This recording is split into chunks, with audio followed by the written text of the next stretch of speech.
Hello student, Gurukul institute by Ravikant Kumar. मैं YouTube channel के माध्यम से मैथ के बीएससी, बीटेक, डिप्लोमा सिलेबस के आधार पर linear differential equation with constant coefficient topic पर वीडियो बनाया हूँ।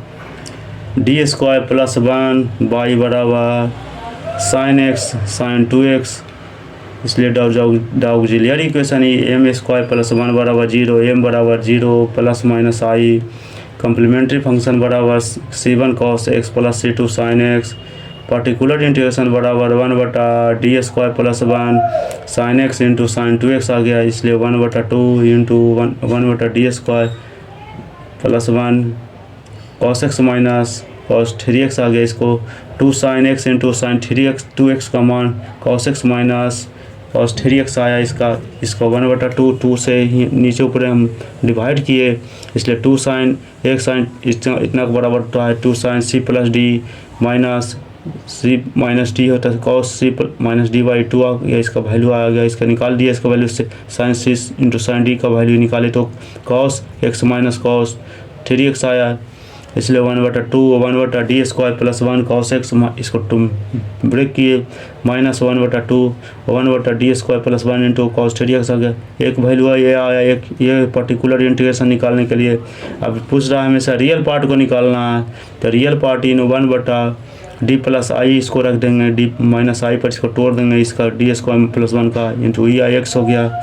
1/i का मान रख देंगे, आई d बराबर आई, ये आई एक्स आई के कारण 1/2 I into D minus I, इसलिए 1/2 I into E I X into 1/d plus I minus I into 1 हो गया।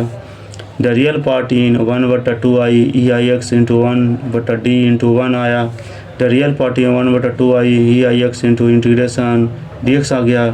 The real part in 1/2 I E I X into D X का x आया value, इसलिए real part in x/2 i cos x plus i sine x हो गया, इसलिए the real part in 1/2 x sine x आया value, इसलिए 1/d square plus 1 cos x 3x बराबर 1/ minus 3 square plus 1 cos 3x आ गया बराबर minus 1/8 cos 3x आया, इसलिए पार्टिकुलर इंटीग्रेशन बराबर 1/4 x sine x plus 1/16 cos 3x आया। इसलिए the complete solution is y बराबर कम्प्लीमेंट्री फंक्शन जो particular integration c1 cos x plus c2 sin x plus 1/4 x sin x plus 1/16 cos 3x आया value इसका। Complete the solution इसका। Next problem है d square y बटा d x square plus 9y बराबर x sine x है, तो इसलिए the auxiliary equation ही एम स्क्वायर प्लस 9 बराबर 0, एम बराबर 0 प्लस माइनस 3i, इसलिए कम्प्लीमेंट्री फंक्शन बराबर c1 cos 3x plus c2 sin 3x आया। इसलिए पार्टिकुलर इंटीग्रेशन बराबर 1/d square plus 9x sin x आया। इमेजिनरी पार्ट बराबर part of 1/d square plus 9x E I x हो गया। इसका imaginary part of E I x D square plus 9 को d plus आई के होल स्क्वायर प्लस 9 आ गया into x आया इसका वैल्यू। तो imaginary part of E I x को 1/d square plus 2i plus 8 आ गया, इसका वैल्यू x हो गया।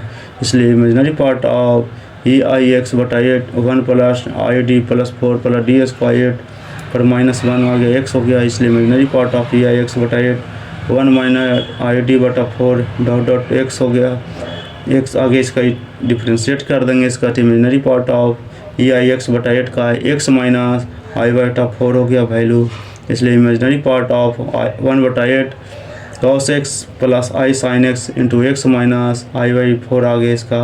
इसलिए x/8 दोनों को प्रोडक्ट करेंगे, cos x plus i sine x into x minus i by 4 को, तो x/8 sine x minus 1/32 cos x आ गया। इसलिए the complete solution is y बराबर कम्प्लीमेंट्री फंक्शन जो पार्टिकुलर इंटीग्रेशन, इसलिए y बराबर c1 cos x cos 3x plus c2 sin 3x plus x/8 sine x minus 1/32 cos x आ गया। इसका वैल्यू को पुट मैंने कर दिया कम्प्लीमेंट्री फंक्शन, इसलिए पार्टिकुलर इंटीग्रेशन का ये आ गया कंप्लीट सॉल्यूशन। चैनल को सब्सक्राइब करें एवं वीडियो को दोस्त के साथ शेयर करें।